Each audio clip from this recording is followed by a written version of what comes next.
अगर आपको कोई बोले 1 करोड़ रुपए में रणवीर भाई का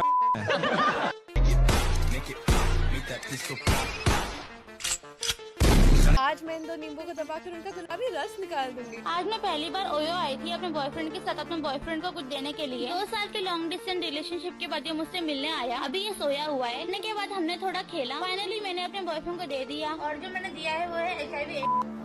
आज मुझे दही खाने का मन था तो मैं उसे लेने दुकान पर चली गई। फिर मुझे याद आया कि दही वाले बैक्टीरिया तो मेरे पास हैं, तो क्यों ना मैं अपने घर पे ही दही जमा लूं।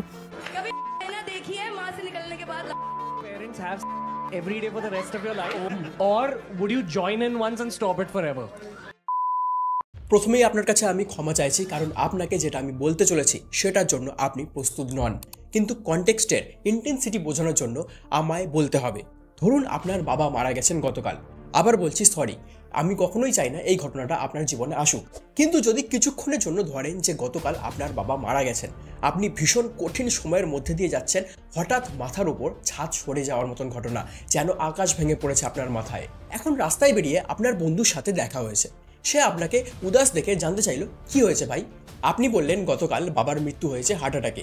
সেই বন্ধু আপনাকে যা রিপ্লাই দিল, আপনি তার জন্য একদমই রেডি ছিলেন না। সে বলল ফার্স্ট অ্যাটেম্পটেই পাস হয়ে গেল কাকু। আমি জানি এখানে কিছুজন বুঝতেই পারেনি এটা কি বলল কি হলো। তো আমি জানি অনেকেই আছেন যারা ডার্ক কমেডি কী জিনিস সেটা জানেন না। তবে আমার এই ভিডিও সবার জন্য, যে জানে এবং জানে না সবার জন্যই। যারা কমেডিটা বুঝতে পারলো না তাদের একটু বোঝাই, তারপর মেন টপিকে ফিরছি। ধরুন সরকারি চাকরির প্রস্তুতি নিচ্ছে কেউ, একের পর এক পরীক্ষা দিয়ে যাচ্ছে। কেউ প্রথমবার পরীক্ষা দিয়ে চাকরি পেয়ে গেল, মানে ফার্স্ট অ্যাটেম্পটেই ক্লিয়ার। তো অন্য কেউ 10-12 বার অ্যাটেম্পটের পর জব পায়। এইখানে সরকারি চাকরিকে হার্ট অ্যাটাকের সাথে তুলনা করুন, জব পাওয়াকে মৃত্যুর সাথে তুলনা করুন, তাহলেই বুঝবেন আপনার বন্ধু বলতে চাইলো আপনার বাবাকে ভুগতে হলো না। অনেকেই 5-6 বার স্ট্রোক, বিভিন্ন রোগে যন্ত্রণায় ভোগার পর মারা যান, সেইখানে একবার হার্ট অ্যাটাকেই মারা গেল। এবার এটা সে বলল মজার ছলে, এর মধ্যে ডেফিনেটলি কমিক সেন্স রয়েছে, কিন্তু সিচুয়েশন কোনখানে দাঁড়িয়ে কোন সময় আপনাকে বলছে আপনার বন্ধু। আপনার এই ভয়ঙ্কর পরিস্থিতিতে আপনার বাবার মৃত্যু নিয়ে করা জোকসের উপর হাসবেন, বলবেন ভাই ক্যা ডার্ক থা ইয়ার, নাকি অবাক হয়ে জাস্ট তাকিয়ে ভাববেন এটা তুই কি বললি ভাই, আমার বাবা মারা গেছে সেটা তোর কাছে মজার মনে হচ্ছে। এটাকে কি বলে জানেন? Dark comedy. এবার একজন এরকম সেন্সিটিভ টপিকে ডার্ক হিউমার করবে কেন? কারণ তারা এই ধরনের কন্টেন্ট সারা দিন কনজিউম করছে ইনস্টাগ্রামে। এগুলো না বললে আলফা সিগমা কুল সাজা যাবে না সোশ্যাল মিডিয়ায়। ডার্ক কমেডি সেইটা যেটা নিয়ে সবাই সচরাচর কথা বলতে চায় না, সেই বিষয়ে মজার ছলে কন্টেন্ট পাস করা বা জোকস। কিন্তু সেটা যদি কারোর মৃত্যু নিয়ে হয়, কোনো মেয়েকে নিয়ে হয়, নিয়ে হয়, প্রতিবন্ধকতা বা আপনার দুর্বলতা নিয়ে হয়, যখন সব কিছুর একটা সীমা পেরিয়ে যায়, তখন এই ধরুন এটা। जैसे मैं चैरिटी देख रहा था, ठीक है, उसमें 2 महीने का बच्चा है और उसको कुछ तो क्रेजी हो गया है, जिसके इलाज के लिए उसको 16 करोड़ रुपए का इंजेक्शन चाहिए। मैम आप बताओ, ठीक है, अगर आप वो माँ होती और आपके बैंक में 16 करोड़ रुपए आ जाते और 2 महीने का बच्चा होता, एक बार तो अपने पति को देख के बोलती ना इन्फ्लेशन इज राइजिंग, क्योंकि कोई गारंटी नहीं है बच्चा बचेगा और इंजेक्शन के बाद ना यार मर भी सकता है। सोचो क्या लॉस होगा मर गया इंजेक्शन के बाद। और उससे भी खराब सोचो 16 करोड़ के इंजेक्शन के बाद बच्चा बच गया और फिर बड़े होके बोलता है I want to become a poet. मैं तो झूठा लगा। কিংবা এই ভিডিওটা দেখুন। आज मेरे बॉयफ्रेंड से लड़ाई हो गई, जिसके बाद उसने मुझसे ब्रेकअप कर लिया। ब्रेकअप के बाद मैं बहुत ही उदास रहने लग गई थी, इसलिए मैं जा रही हूँ एक कुत्ता खरीदने, जिसके लिए मैंने 80 किलो मीट पहले से ही फ्रिज में स्टोर करके रखा हुआ। বা এই ভিডিওটা দেখুন। तो मेरे पड़ोसी का मीट का दुकान है। आज मैं मीट लेने गई थी, देखी तो दुकान खुला नहीं था। उससे घर जाके देखा तो सब रो रहे थे, कुछ कार्यक्रम था शायद। फिर भी मैंने बोला अंकल 2.5 kg मीट मिलेगा। আবার এইটা দেখুন। एक गरीब बच्चा है मेरे पास, ठीक है, तो मैंने उसको ऐसे ही ना आउट ऑफ ऐसे 2000 रुपए का नोट दे दिया कि हाँ जब मजे कर जाके, ठीक है, ऐसे का एक दिन आता है कभी साल में, मैंने 2000 रुपए का नोट दे दिया। जैसे मैंने उसको 2000 रुपए का नोट दिया ना, उसके 10-15 दोस्त बच्चे आए, भागे, उसको हाथ पकड़ा, उसका खींच रहे, उससे पैसे धक्का मार रहे, वहाँ लड़ाई हो गई। वहाँ पे एक बच्चा प्लेटफॉर्म से नीचे गिर गया पटरियों पे, एक ट्रेन आके उसको कुचल के चली गई। जो 2000 रुपए मेरे वसूल हुए ना यार, मजा ही आ गया भाई देख के। कहाँ मैं नेटफ्लिक्स पे देखता ये सब। কিন্তু ব্যাপার হচ্ছে এটা আপনিও করেন, এটা আমিও করি, তবে একটা বন্ধুবৃত্তের মধ্যে, চেনা পরিচিতর মধ্যে, যেখানে আমরা জানি যে একে এতটা বলা যাবে। এই ধরুন আপনি খুব মোটা, আপনাকে কি বন্ধুরা মোটা বলে বিভিন্নভাবে রাগায় না, বুলি করে না? করে। আপনিও কোনো রোগা বন্ধুকে বলেন না যে তুই তো হাওয়া দিলেই উড়ে যাবি। কিংবা কেউ কালো বলে রাগানো হয় না বিভিন্নভাবে, কিন্তু সেটা একটা গণ্ডির ভিতরে এবং আপনাদের পারস্পরিক আন্ডারস্ট্যান্ডিংয়ের ফল। কেউই রাগ করে না, কিন্তু সেই কালো মেয়েটাকে বা বেটা ছেলেটাকে বা মোটা কাকিমাটাকে বা খোড়া কাকুটাকে রাস্তার কেউ সেই দুর্বলতা নিয়ে মজা করে চলে গেলে তখন তার খারাপ লাগে, রাতে ঘুম উড়ে যায়, চাপা কষ্ট অনুভূত হয়। আপনারা এই সময় গোটা ইন্টারনেটে এই শো, এই কমেডিয়ান, এই ইউটিউবারকে নিয়ে হাজারো ভিডিও, লেখালেখি, নিউজ সব দেখতে পাচ্ছেন। পলিটিশিয়ানরা প্রোঅ্যাক্টিভ হয়ে গেছে। আরজি কর থেকে শুরু করে হাজারো কেসের কোনো সুরাহা হয়নি। টাকার দাম ডলারের কাছে মুখ থুবড়ে পড়েছে। বেকারত্ব চরমে। পলিউশন নিয়ে কোনো নেতা মন্ত্রীকে কথা বলতে দেখা যায় না। যত ক্রাইম ঘটে সেগুলোর বিচারকে জোক বানিয়ে রেখে দিয়েছে প্রশাসন, আর জোকসকে এরা ক্রাইমের মতো ট্রিটমেন্ট করছে, পার্লামেন্টে পর্যন্ত চলে গেছে। Keeping in mind the sensitivity and constitutional morality, that is their responsibility. ये करनी पड़ेगी। मैं ये तो IT कमेटी में मैं इस मुद्दे को उठाने ही वाली हूँ। কেসটা কি আমায় বলার প্রয়োজন নেই, আপনারা সবাই এই ক্লিপটা দেখে ফেলেছেন। Parents have every day for the rest of your life, or would you join in once and stop it forever? যেখানে প্রধানমন্ত্রীর হাত থেকে নেওয়া ন্যাশনাল ক্রিয়েটার অ্যাওয়ার্ড পাওয়া দেশের পপুলার পডকাস্টার মা বাবার সেক্স সম্পর্কিত একটা মন্তব্য করেন। এরকম হাজারো মন্তব্য বা জোকস বা ডার্ক হিউমার এই শোতে বলা হয়। এটা নিয়ে লোকের আজ মাথা ব্যথা হচ্ছে, কিন্তু দীর্ঘদিন ধরে vulgar content, sexual content, abusive language, semi porn কন্টেন্টে ভরে ভরে আছে ইনস্টাগ্রাম, সোশ্যাল মিডিয়ায়। লোকে গোগ্রাসে গিলছে, কারণ প্রচুর ভিউজ, সেগুলোর বিরুদ্ধে কেউ কথা বলার নেই। ইদানিং নাচ আর মেকআপ কন্টেন্ট পপুলার, কিন্তু লক্ষ্য করে দেখবেন এখানে নাচ কম, মেকআপ প্রসেস কম, শরীরের বিভিন্ন অঙ্গ দেখানো এবং সিডাকটিভভাবে, এবং সেটা ভর্তি মানে ভর্তি। আজ এটা মিডিয়ায় ভাইরাল বলে শুধু এইটা নিয়ে কথা বলবো তা নয়, এটার সাথে জড়িত অনেক কিছুই রয়েছে যেগুলো নিয়ে বেশি কথা বলা দরকার। ডার্ক হিউমার কি, বন্ধ হওয়া উচিত কি না, সরকারের স্টেপ নেওয়া উচিত কি নয়, আমার আপনার কি করা উচিত, সেইগুলো আলোচনা করব। তো চলুন শুরু করা যাক। Breaking news coming in the got latent case. बताते हैं इलाहाबादिया पर पुलिस का शिकंजा. Right now, the Assam police has sent a notice to Ranveer Allahabadiya. Episode with Ranveer Allahabadiya. YouTuber Ranveer Allahabadiya's controversial comments on his show.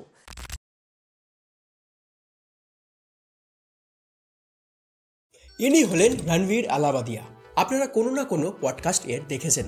দেশের তাবর তাবর politician, sports person, actor, অ্যাক্ট্রেসের মতন বড় বড় celebrity এসেছেন তার পডকাস্টে, যেখানে বিভিন্ন বিষয়ে আলোচনা হয়। ইনি হলেন সামায়া রায়না। দারুণ ইন্টেলিজেন্ট একজন মানুষ। ভারতবর্ষে চেস খেলাকে ভীষণভাবে পপুলার করেছেন। সেন্স অফ হিউমার দারুণ। You are good at this. इससे जॉलाइन बनती है। हाँ। मेरी गर्लफ्रेंड की तो नहीं आई अभी तक। একজন কমেডিয়ান দাঁড়িয়ে দাঁড়িয়ে সেকেন্ডের মধ্যে আপনাকে রোস্ট করে দেবে। মুখে কোনো রকম লাগাম নেই তার। সেটা ভালো না খারাপ সেটা পরে আসছি। তবে এই কারণেই লোকে তাকে পছন্দ করেন। রিসেন্টলি অমিতাভ বচ্চনের শো কেবিসিতে গিয়েছিলেন। তিনি একটা শো চালান ইন্ডিয়াস গট ল্যাটেন্ট নামে, যেখানে ডার্ক হিউমারকে ভীষণ পপুলার করেন। রোস্টিং এসব হয় যেগুলো নাকি সবার বোঝার ক্ষমতা নেই। এটা প্রথম নয়, এর আগে এআইবি ডার্ক কমেডি ভারতে প্রথম পপুলার করেছিল। করণ জোহর থেকে রণবীর সিং, অর্জুন কাপুর এই শোয়ের পার্ট হয়েছিল, সেটাও একই কারণে বন্ধ হয়ে গেছিল। আমির খান এই বিষয়ে একটা সুন্দর বক্তব্য রেখেছিলেন। I completely believe in freedom of speech, no issues. But we have to understand that we all have a certain responsibility. তো সামায়া রায়নার এই শোতে বিভিন্ন জাজ আসে, বিভিন্ন পারফর্মার আসে, অনেক দাম টিকিটের, তাও কেটে লোক সেটা দেখতে আসে। এটা একটা পেড শো, মানে মেম্বারশিপ নিয়ে দেখতে হয় এবং দেখেও। অনেকদিন পর সেটা পাবলিকের জন্য অ্যাভেলেবেল হয়। আবার কিছু ক্লিপ ছোট ছোট করে ছাড়ে অনেকেই, যেহেতু ভীষণ পপুলার শো তাই মুহূর্তের মধ্যে ভাইরাল হয়ে যায়। আপনাকে জানিয়ে রাখি, বিজনেসের পার্সপেক্টিভ থেকে দেখলে সামায়া রায়নার এই শো তাদের কমিউনিটির মধ্যে রেভলিউশন এনেছে। খুব অল্প সময়ের মধ্যে বিশাল নাম করেছে। কোটি কোটি টাকা আয় হয় প্রতিটা এপিসোড থেকে। মানে বুঝতে পারছেন কোন লেভেলে ফেমাস এই শো। এরকমই একটা এপিসোডে 5 জন জাজ উপস্থিত ছিলেন। সামায়া রায়না, রণবীর আলাহাবাদিয়া, আশিস চঞ্চলানি, অপূর্বা মাখিজা, জসপ্রীত সিং। যেখানে রণবীর প্যারেন্টস হ্যাভ সেক্স এর মন্তব্যটি করেন, কিন্তু তাতে হাসির কোনো এলিমেন্ট ছিল না। Parents have sex every day for the rest of your life, or would you join in once and stop it forever? কোনো কমিক সেন্স নেই, পুরোটাই cringe. Dark humour, blue humour অনেক হয়, অ্যাবিউসিভ ভালগার কথাবার্তাও থাকে, কিন্তু খারাপ হলেও মজা অন্তত থাকে। এতে সেটা পর্যন্ত ছিল না। তার উপর এটা একটা পুরনো জোক, যেটা অন্য এক শোতে আরেকজন বলেছিল। Would you rather watch your mum and dad have sex every night for the rest of your life, or join in one time to make it stop? Jasprit Singh কেরালার 100% লিটারেসি নিয়ে একটা জোক করে, কেরালা স্যার 100% লিটারেসি স্যার, অর্থাৎ কেউ শিক্ষিত হলে তাকে roast করা হবে, চাটা হবে, অর্থাৎ পড়াশোনা করা, শিক্ষিত হওয়া, কোনো রাজ্যের সাক্ষরতার হার বাড়ানো পাপ, অশিক্ষিত হলে কুল, সেটাই ট্রেন্ড। অপূর্বা মাখিজা মেয়েদের যৌনাঙ্গ নিয়ে একটা কমেন্ট পাস করে,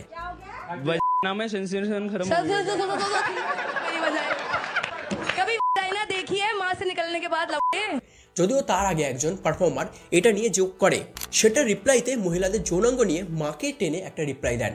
অনেকেই কমেন্টে বলছে যে অপূর্বার জায়গায় অন্য কোনো মেয়ে থাকলে তাই করতো, তাই এটা নাকি জাস্টিফাইড। এগুলো জাস্ট কয়েকটা উদাহরণ, এরকম প্রচুর প্রচুর যোগ বা ডার্ক হিউমার এখানে হয়।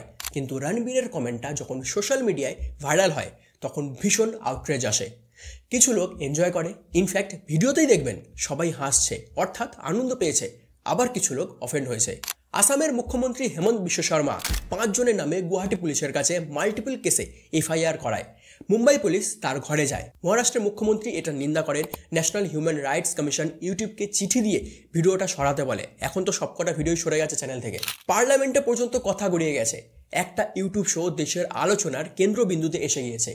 এখনো পর্যন্ত সেই এপিসোড ছাড়াও এর আগের সব জাজ পারফরমারদের মিলিয়ে 30 জনের উপর এফআইআর হয়েছে। সিঙ্গার বি পারেখ, যার রণবীরের বিয়ার বাইসেপ চ্যানেলে যে পডকাস্ট হয় সেখানে আসার কথা ছিল, কিন্তু এখন তিনি সেটা ক্যান্সেল করে দিয়েছে।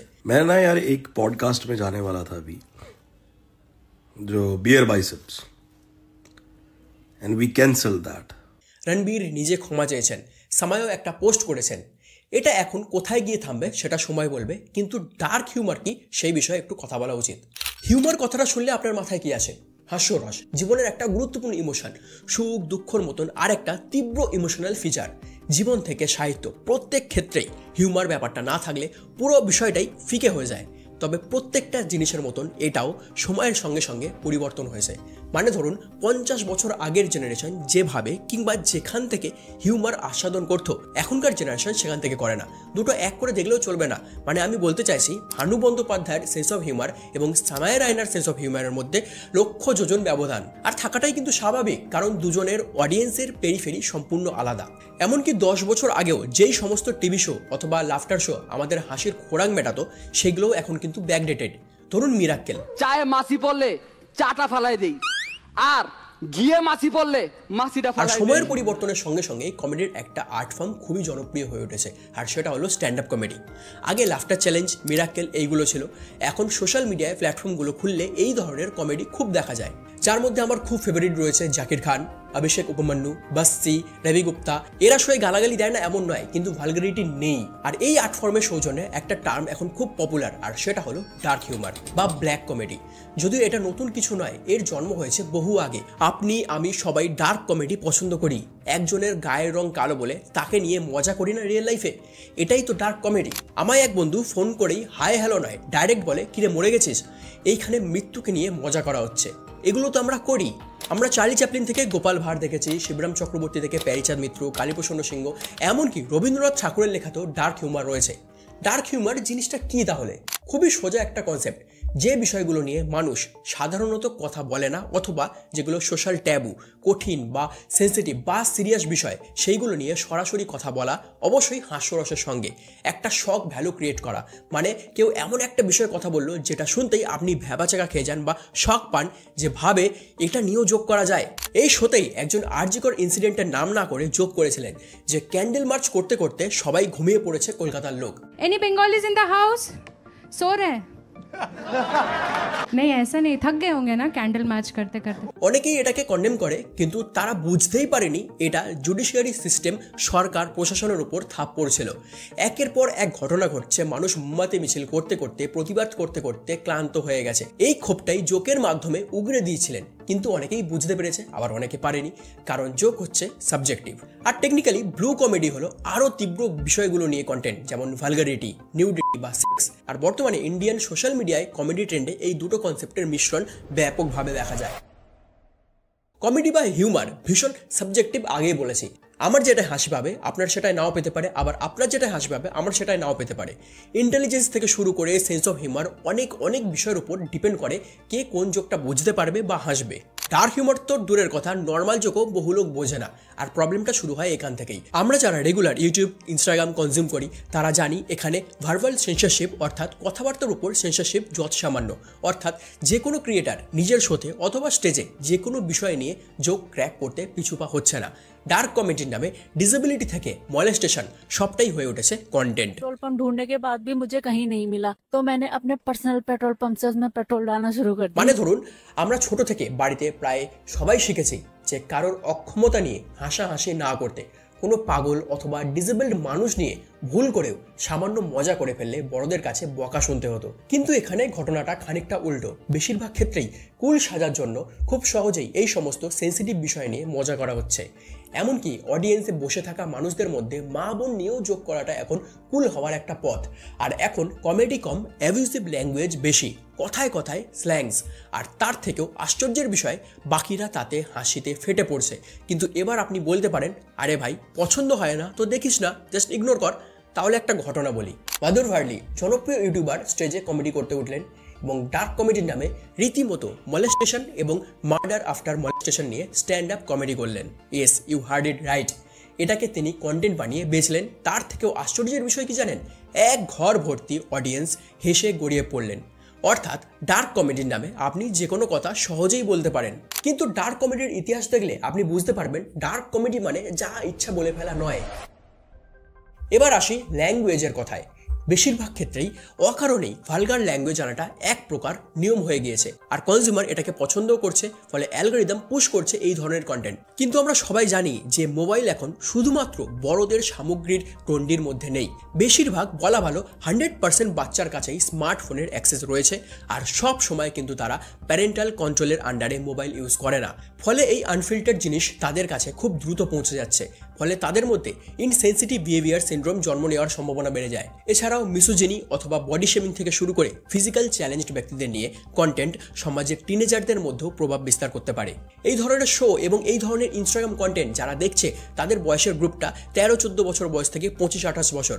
হি got no chill, he did not even hesitate অথবা badass, #women, bad boys, sigma male, alpha masculine জোকের ট্যাগলাইন অনেক ক্ষেত্রেই ইনফ্লুয়েন্স করছে হেটফুল বিহেভিয়ারকে। আপনি যদি ইনস্টাগ্রামে যে কোনো পপুলার পোস্টের নিচের কমেন্টগুলো দেখেন তাহলে বুঝতে পারবেন মানুষ কতটা ইনসেনসিটিভ বা অসহিষ্ণু হয়ে পড়েছে। কবির সিং অ্যানিমেলের মতো ছবি হিট হচ্ছে। উজ্জয়নের বাসিন্দা 16 বছরের প্রিয়াংশু হঠাৎ একদিন আত্মহত্যা করে বসলো, কারণ সে মেয়েদের মতো সেজে ভিডিও বানাতো ইনস্টাগ্রামে। আপনার পছন্দ না হলে দেখবেন না, দ্যাটস ওকে, কিন্তু মানুষ তাকে এতটাই হেট কমেন্ট দিতে শুরু করলো যে শেষ পর্যন্ত সে নিতে পারেনি। অফেন্সিভ মিম খুবই অ্যাকসেপ্টেড ফর্ম অফ কমেডি হয়ে উঠেছে, যদিও অনেক ক্ষেত্রে কমেডি বাদে বাকি সব কিছুর অস্তিত্ব সেখানে পাওয়া যায়। আমরা অনেকবার এমন কন্টেন্ট নিয়ে হাসি যেটা নিয়ে আমরা নিজেরাও কোথাও গিয়ে সম্মতি প্রকাশ করি না, শুধুমাত্র পিয়ার প্রেসারে হেসে ফেলি। তাছাড়া 2020 সালের কোভিডের পর পপুলার হওয়া ইউটিউবাররা ডেলিবারেটলি নিজেদের কমেডিতে ফিজিক্যালি চ্যালেঞ্জড ব্যক্তিদের নিয়ে কমেডি ঢোকাতে শুরু করে এবং ডার্ক কমেডির সব থেকে ফেমাস সাব ক্যাটাগরি হিসেবে বেরিয়ে আসে। বেশিরভাগ ক্ষেত্রেই দেখা যাচ্ছে, বিশেষ করে সোশ্যাল মিডিয়ায় হ্যান্ডিক্যাপ কোনো কন্টেন্ট ক্রিয়েটারকে আক্রমণ করার প্রধান অস্ত্র হয়ে উঠেছে তার শারীরিক গঠন। 1-2 হলে কথাটা আলাদা ছিল, কিন্তু যখন একটা মাস অডিয়েন্স একই বিহেভিয়ার রিপিটেডলি করতে থাকে তখন একটু ভাবতেই হয়। কিন্তু এক ডিসেবল পার্সন নিজেই সেই শোতে গিয়ে যখন বলছে আপনি জেনে শুনেই এই শোতে এসেছেন, আপনি আগে থেকেই জানেন এইখানে আপনাকে রোস্ট করা হবে, তো প্রবলেম থাকলে ইন্ডিয়াস গট ট্যালেন্ট দেখো, ল্যাটেন্টে কেন এসেছো? এবার এখানে যদি একটা লাইন ড্র করে দেওয়া হয় যে হ্যান্ডিক্যাপ তার অসুবিধা নেই, তাহলে বাকিদের কিসের অসুবিধা? এইখানে ওই হ্যান্ডিক্যাপ মানুষটার ইন্টেলিজেন্স যতটা, সেন্স অফ হিউমার যতটা, ততটা আর বাকি হ্যান্ডিক্যাপের নাও থাকতে পারে। তাদের দুর্বলতা নিয়ে যোগ একটা ট্রমা সৃষ্টি করতে পারে। তাহলে ডার্ক হিউমার কি পুরোটাই একটা বাজে জিনিস অথবা ইনসেনসিটিভ জিনিস? না, এটা পুরোপুরি ঠিক নয়। কারণ যখন কেউ নিজের লাইফের কোনো ট্র্যাজেডি নিয়ে কমেডি করে তখন অনেকের এটা রিলেটেবল মনে হয়। চাকরি পাচ্ছে না, দেশের বেকারত্ব, পেটে ভাত নেই, হাঙ্গার ইন্ডেক্স, গায়ের রং কালো, চুল পড়ে যাচ্ছে, টাকা পয়সা নেই, ব্রেকআপ, এরকম বহু রিলেটেবল বিষয় ডার্ক কমেডি তারা কানেক্ট করতে পারে। তারা বুঝতে পারে যে তারা একা নয়, জীবন নিয়ে কোনো রকম প্রবলেম ফেস করেছে একা নয়। তাছাড়া এটা সে পজিটিভলি নিতে ইন্সপায়ার্ড হয়, স্ট্রেস বাস্টার হিসেবে কাজ করে। কিন্তু এইখানেই সূক্ষ্ম লাইনটা, কতটা পর্যন্ত গেলে সিভিলাইজড মানুষের গণ্ডির ভিতরে থাকা যাবে সেইটা ইম্পর্টেন্ট। এবার আসি রোস্টিংয়ে। রোস্টিংও প্রচুর পুরনো একটা কনসেপ্ট, কিন্তু সেখানেও প্রভাব বিস্তার করেছে এই ব্ল্যাক কমেডি। কারণ রোস্টার পার্সোনালি অ্যাটাক করতে গিয়ে বেশিরভাগ ক্ষেত্রে হাতিয়ার করে নেওয়া হয় বাজে ভাষার অথবা বডি শেমিংয়ের। মিরাক্কেলের মীর পর্যন্ত ঋতুপর্ণ ঘোষকে রোস্ট করত। এটা নিয়ে ঋতুপর্ণ ঘোষ একবার মীরকে গোটা ব্যাপারটা বুঝিয়েছিলেন। সামাই রায়না কিছুদিন আগে আরেকটা রোস্ট শোতে কুশা কাপিলাকে তার ব্যক্তিগত জীবন নিয়ে এতটা ইনসেনসিটিভভাবে রোস্ট করে যে শেষ পর্যন্ত সে মেনে নিতে পারেনি। ওই পোর্শনটা মিউট রাখা হয় এবং দুজনের সাথে এখনো পর্যন্ত কথা বলে না। ক্যারিমিনিটি স্টার্ট করেছিল, তারপর থেকে ইউথ জেনারেশন অনেক ক্ষেত্রেই এটাকে গোগ্রাসে গিলছে এবং নিজেদের রিয়েল লাইফে ইমপ্লিমেন্ট করছে। ফলে বাড়ছে সেক্সিজমের মতন সমস্যাগুলো। আমেরিকার মতো দেশে রীতিমতো নিয়ম করা হয়েছে, সেক্সিজম যদি বাচ্চারাও করে তবেও সেটা অপরাধ, কারণ প্রাইমারি স্কুলের বাচ্চাদের মধ্যে মিসোজিনির ট্রেড পাওয়া যাচ্ছে। আর বিবিসির মতে এর প্রধান কারণ মোবাইল ফোনের কন্টেন্ট। It is alarming. ভারতেও যে এই ধরনের প্রবলেম বিদ্যমান সেটা আমরা কম বেশি জানি। প্রতিটা বাচ্চা জেনে শুনে অথবা অজান্তেই সেমি পর্ন দেখছে। মেয়েরা দেখছে শরীরের বিশেষ বিশেষ অঙ্গ দেখালে মুহূর্তে ভাইরাল হওয়া যায়। একটা মেয়ে সাধারণ পোশাক পরলে 50টা লাইক, আর একটু কাপড় ছোট করে ঝুঁকে দাঁড়ালে 500টা লাইক। ছোট ছোট মেয়েরা এইসব শিখছে। একজন 15 বছরের মেয়ে 25 বছরের মডেলের সাথে নিজেকে কম্পেয়ার করছে। এটা নিয়ে সেপারেট ভিডিও বানাবো, আগেই বলেছিলাম। ছোটরা দেখছে গালাগালি দিলে, রোস্ট করলে, নেশা করলে কুল সাজা যায়। তাহলে এত পরিশ্রম করে পড়াশোনার কি দরকার? গালাগালি দাও, ফেমাস হয়ে যাও, টাকা পয়সা করো। এদের আইডল হচ্ছে এলভিস যাদব, আরে এলভিস ভাই কে আগে কোই বল सकता है क्या, বা এরকম অনেক ক্রিয়েটার। এদের ফলো করছে ইয়াং জেনারেশন। সারপ্রাইজড, কিন্তু এরা সত্যি দেখছে যে গাঁজা খেলে কিছু মেয়ে পটে যায়, অর্থাৎ নেশা করো, টাকা আসছে, মেয়ে আসছে, বাবা মাও কিছু বলছে না, আর সমাজটা যাচ্ছে উচ্ছন্নে। কিন্তু উপায়? আমি কখনোই সেন্সরশিপ, ব্যান করে দাও, বয়কট কালচার, বুলডোজার চালিয়ে দাও, এই সমস্ত জিনিসকে সাপোর্ট করি না। এটা যে অপরাধ করছে তার থেকেও বড় অপরাধ, কারণ এগুলো করার জন্য আপনার মনে তীব্র ঘৃণা প্রয়োজন। শুধু হেট আর হেট চাই, নেগেটিভ এনার্জি ভর্তি। এটা আমি সাপোর্ট করি না পার্সোনালি। সেন্সরশিপ মানে যদি ব্রডকাস্টিং বিল আসে তবে কোপটা শুধু কমেডিয়ানদের উপর পড়বে তা নয়। শুনতে মিষ্টি লাগলেও ব্রডকাস্ট বিল ভীষণ ডেঞ্জারাস এবং গণতন্ত্রের জন্য ভীষণ ভয়ানক। মিডিয়া আপনাকে সেটাই দেখায় যেটা সরকার চায়। সরকারের বিরুদ্ধে খবর দেখতে পান না, তাই ব্রেন ওয়াশ করা সম্ভব হয়, ভোট পাওয়া যায়। কিন্তু ইন্ডিপেন্ডেন্ট জার্নালিস্ট যারা রয়েছে তারা অনেক ভিতরের খবর দেখায়, যেটা আপনি মেইনস্ট্রিম মিডিয়ায় দেখতে পান না। অনেক ঘটনা আপনার চোখের সামনে আসে যেগুলো মেইনস্ট্রিম মিডিয়ায় দেখতে পান না। ব্রডকাস্ট বিল এলে এই সমস্ত চ্যানেল বন্ধ হয়ে যাবে। যে দল সরকারে থাকবে সেই দলের বিপক্ষে কোনো খবর দেখতে পাবেন না। লোকে কোনো বিষয়ে কথা বলতে ভয় পাবে। ভুল করুন বা না করুন, ইনকোয়ারির নামে আপনাকে হ্যারাস করা হবে, জেলও হতে পারে। দেশে আতুল সুভাষ থেকে আরজি কর, বেকারত্ব থেকে পলিউশন, মূল্যবৃদ্ধি থেকে এডুকেশন স্ক্যাম, এইগুলোতে কোনো নেতা মন্ত্রী এত রিয়াক্ট করে না। কিন্তু এটা নিয়ে করছে কেন? কারণ ইউটিউবার সহজ টার্গেট। এর আগে মিরাক্কেল থেকে শুরু করে কপিল শর্মা শো, বিভিন্ন স্ট্যান্ড আপে অফেন্সিভ কথা হয়নি। আজ হঠাৎ প্রোঅ্যাক্টিভ কেন? বিভিন্ন নেতা মন্ত্রীর সেক্স চ্যাট এক্সপোজ থেকে ইন্টিমেট ভিডিও ভাইরাল হওয়ার সময় এত কথা হয়নি কেন? এখন হচ্ছে কেন বুঝতে রকেট সায়েন্স বুঝতে হয় না। আজ আপনার কথায় এই শো বন্ধ না হয় হলো, কিন্তু কাল কেউ দাবি করবে এটাও বন্ধ হোক, ওটাও বন্ধ হোক, সারা দিন এই চলবে। কংগ্রেস ক্ষমতায় থাকলে যা দেখতে চাইবে তাই হবে, বিজেপি আছে তারাও তাই করবে, তৃণমূল থাকলেও তাই করবে। তাই বলে যে যা ইচ্ছা তাই বলবে? মোটেই না। অনেকেই ডার্ক কমেডিকে ফ্রিডম অফ স্পিচ বলে ডিফেন্ড করবেন, কিন্তু আদৌ এটা valid argument? Freedom of speech মানে কি যা ইচ্ছা তাই বলে ফেলা? হ্যাঁ, নিজের ওপিনিয়ন নিজের আর্টের মাধ্যমে বলার অধিকার অবশ্যই রয়েছে। রিবেলিয়ান থট প্রভোকিং ল্যাঙ্গুয়েজ অবশ্যই বিভিন্ন আর্ট ফর্মে বারবার উঠে এসেছে, কিন্তু প্রশ্নটা হলো যখন আপনি শুধুমাত্র এন্টারটেনমেন্টের নামে মা বাবা কিংবা সোশ্যাল রেসপেক্ট ওরিয়েন্টেড সম্পর্কগুলোর শালীনতার এখতিয়ার লঙ্ঘন করবেন, তখন অল্প বিস্তর সমস্যা তো হবে। মানে যদি কোনো ক্রিয়েটার বলে মা বাবাকে সেক্স করতে প্রতিদিন দেখবেন অথবা নিজে অংশগ্রহণ করে পরিত্রাণ পাবেন, তখন বিষয়টা কিন্তু যথেষ্ট আপত্তিকর এবং সেন্সিটিভ হয়ে ওঠে, নিছক মজার থাকে না। একটা লাইন ড্র করা উচিত, এখতিয়ারটা বোঝা উচিত। এই শোয়ের 30-40 মিলিয়ন ভিউজ, মুখের কথা ভাবছেন? একটা ছোট্ট ছোট্ট ক্লিপ মিলিয়ন্সে ভিউ হয়, তার মানে এর পপুলারিটি রয়েছে। বন্ধ করলে মুশকিল, বহু মানুষ বঞ্চিত হবে। তাহলে যেটা করা উচিত, পেইড শো তখন হয় পুরোপুরি ক্লোজ রাখো, কোনোদিন যাতে পাবলিকে না আসে কোনো ক্লিপ, কারণ সেখানে যারা যাচ্ছে তারা তো আর অফেন্ড হচ্ছে না, তারা মজা করছে। হতে পারে আমার আপনার ইন্টেলিজেন্স অতটা লেভেলে পৌঁছায়নি, তাই বুঝতে পারছি না। তো 18 বছরের নিচে বাদ দিয়ে টিকিট সিস্টেম করো, আর যদি শোটা এয়ার করো তখন একটা সেন্সিবল মডারেশন টিম রাখো যারা সেন্সিটিভ কমেডিগুলো এডিট করে বাদ দিয়ে ব্রডকাস্ট করবে। 2. লক্ষ্য করে দেখবেন এই পুরো কেসে সামাই রায়নাকে নিয়ে কথা কম, রণবীরকে নিয়ে বেশি হচ্ছে।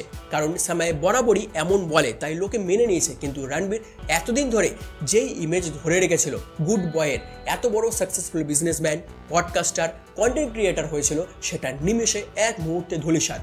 কারণ তাকে যেভাবে দেখে অভ্যস্ত মানুষ, সে যেভাবে স্পিরিচুয়ালিটি নিয়ে কথা বলে, রিলিজিয়ন নিয়ে আলোচনা করে, সেই ইমেজের সাথে এটা সম্পূর্ণ আলাদা এবং মারাত্মক। তাই এই ধরনের শোতে কমেডিয়ানদেরই নিয়ে আসা উচিত, অন্যদের বাদ দিয়ে। After all we are social animal. তাছাড়াও এই ধরনের র ইনসেনসিটিভ কন্টেন্টের আফটার এফেক্টস কিন্তু সাংঘাতিক। এটা একদিনে বোঝা যায় না, লং টার্ম এফেক্ট। আমরা সব কিছুকেই নর্মালাইজ করে ফেলেছি। গালাগালি দেওয়া নর্মাল, বাবাকে নিয়ে কথা বলা নর্মাল, মায়ের সেক্সুয়াল ওরিয়েন্টেশনকে নিয়ে কথা বলা নর্মাল, প্রাইভেট পার্ট নিয়ে কমেন্ট করা খুব কমন ব্যাপার। আমরা অনেকেই এটাকে সাপোর্ট করছি, তার কারণ আমরা নিজেরাই এই ধরনের কথা বলি। অনেক সময় সেক্স নিয়ে, ডিসেবিলিটি নিয়ে, ডেথ নিয়ে মজা করি। শ্রাদ্ধে গিয়ে বলে শুক্তোতে নুন কম হয়েছে। একজনের বাবা মারা গেছে, তার আশপান্নায় খেতে গিয়ে বলছে নুন কম হয়েছে। এটাও জঘন্য অ্যাটিকুয়েট। অর্থাৎ আমরা সবাই এগুলো বলি কম বেশি। মেয়েদের হোস্টেলের ক্লোজ গ্রুপ বা ইঞ্জিনিয়ারিং কলেজে ছেলেদের কথাবার্তা যদি ইউটিউবে ছাড়া হয়, তবে আপনি এক্ষুনি মোক্ষ প্রাপ্ত করবেন। কিন্তু কোথাও গিয়ে একটা বাউন্ডারি টানা উচিত। আপনাদের বুঝতে হবে কোথায় কোন বিষয়ে কতটা বলা উচিত বা উচিত নয়, আর বাকিরা নিজের দায়িত্বে এইগুলো কনজিউম করুন। একদিকে সারা দিন এইগুলোই দেখবেন, মা মাসি তুলে গালাগালি দিয়ে উদ্ধার করে মেয়েদের ইনবক্সে সুরসুরি দেওয়ার পর এই মহিলারা অবান্তর দাবি করতেই পারে, কিন্তু ক্রিটিসিজম করুন। কিন্তু তাদের শরীর নিয়ে কুমন্তব্য, রেড বেঁধে দেওয়া। শুধু এদের নয়, কোনো মেয়ের কোনো কাজ পছন্দ না হলে তাকে নিয়ে দুর্দান্ত কমেন্ট করে সারা দিনের ফ্রাস্ট্রেশন ঝাড়ার পর কুল সাজার জন্য সামাই রায়নাকে ব্যান করা উচিত বলে ফেসবুকে লিখছে। গালাগালি কম বেশি সবাই দেয়, দু একজন বাদ দিয়ে, কিন্তু সেটা চার দেওয়ালের মধ্যে। ইঞ্জিনিয়ারিং বা মেডিকেল কলেজে বা মেয়েদের ক্লোজ গ্রুপে যা হয় সেগুলো অন এয়ার নয়। তাই এটাও বোঝা উচিত যে কোনটা কতটা সোশ্যাল মিডিয়ায় পাবলিক থাকা উচিত। না হলে বিরাট কোহলি, রোহিত শর্মাও ব্যান হয়ে যাবে গালাগালি দেওয়ার জন্য। এটা ততক্ষণ ভালো লাগবে যতক্ষণ ড্রাইভিং সিটে আপনি আছেন, মানে যতক্ষণ না ওয়ান ফাইন মর্নিং আপনার সামনে এসে কেউ ওই কথাগুলোই আপনার পরিবারের এগেনস্টে বলছে, ততক্ষণ সব ঠিকঠাক। অস্ট্রেলিয়ায় 16 বছরের নিচে সোশ্যাল মিডিয়া ব্যান রয়েছে। ভারতেও ড্রাফট জমা পড়েছে 18 বছরের নিচে শিশুদের সোশ্যাল মিডিয়ায় এখন খুলতে প্যারেন্টের পারমিশন লাগবে, যেটা ভালো আইডিয়া।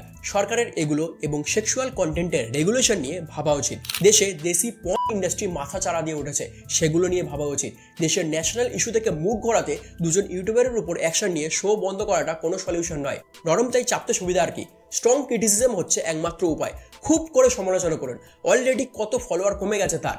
আপনার ভালো না লাগলে আনফলো করুন, এতে ভিউয়ার্স কমবে, তার রেভিনিউ কমবে, এবং এই মুহূর্তে ভাবুন তার কি অবস্থা হচ্ছে। আমি বলছি না তাকে সাপোর্ট করতে, আমি বলছি এইগুলো হলে সে শিক্ষা নেবে এবং ধীরে ধীরে এমনিও আপনি ভুলে যাবেন সবকিছু, সেও ধীরে ধীরে আবার পডকাস্ট করবে। সামাই রায়না ল্যাটেন না হোক অন্য কোনো শো করবে। এরপর গোটা আমেরিকা জুড়ে এই মাসেই তার শো রয়েছে। তো তখন মাথায় কিছুটা হলেও ফিল্টার চলবে, কিছুটা জিনিসে লাগাম লাগিয়েই কথা বলবে। এটাই হওয়া উচিত। সোশ্যাল ইন্টেলিজেন্স প্রয়োজন। জেলে ঢুকিয়ে দাও, এটা কোনো কথা হলো? আশারাম বাবু জেলের বাইরে, সন্দীপ ঘোষ, অনুব্রত, পার্থ, এদের কিচ্ছু হলো না এত বড় ক্রাইম করতে, আর একজন অফেন্ডেড যোগ বলেছে বলে জেলে ঢুকিয়ে দাও। এখন আপনার যে রাগ এদের প্রতি, 1 মাস পরেও কি একই তীব্রতায় রাগটা থাকবে? ভাবুন, ভাবা প্র্যাকটিস করুন। আর আপনার ছেলে মেয়েদের মোবাইল মনিটর করুন। সারাদিন কি কনজিউম করছে সেইগুলো দেখুন। শরীরের বিভিন্ন অঙ্গ দেখিয়ে নাচ, ভালগার কন্টেন্ট দেখছে, নাকি tech, finance, educational facts content দেখছে। আর আপনি অথবা আপনার ছেলে মেয়ে কোনো ইউটিউবার, এমনকি আমাকেও, অথবা কোনো সোশ্যাল মিডিয়া ইনফ্লুয়েন্সার বা সেলিব্রিটিকে ব্লাইন্ডলি ফলো করবেন না। যেটুকু ভালো সেটুকু নিন। সামাই রায়নার চেষ্টাকে নিন, গালাগালিটাকে ইগনোর করুন। তেমনি প্র্যাকটিক্যাল জীবনেও সবাইকে নিয়েই চলতে হয়। স্কুল কলেজ থেকে শুরু করে অফিসের কলিগ, প্রতিবেশী আপনার পছন্দ মতো হবেই এমন কোনো কথা নেই। হলে ভালো, কিন্তু না হলে তাদের ভালোটুকু নিন, বাকিটুকু ওম শান্তি। ভিডিওটা ইনফরমেটিভ হলে অবশ্যই শেয়ার করুন সকলের মধ্যে। পছন্দ হলে কমেন্ট করুন। সোশ্যাল মিডিয়ায় ডিজিটাল ফ্রড থেকে কিভাবে বাঁচবেন জানার জন্য এই ভিডিওটা দেখুন। দেখা হচ্ছে আগামী পর্বে with a new video with a new topic.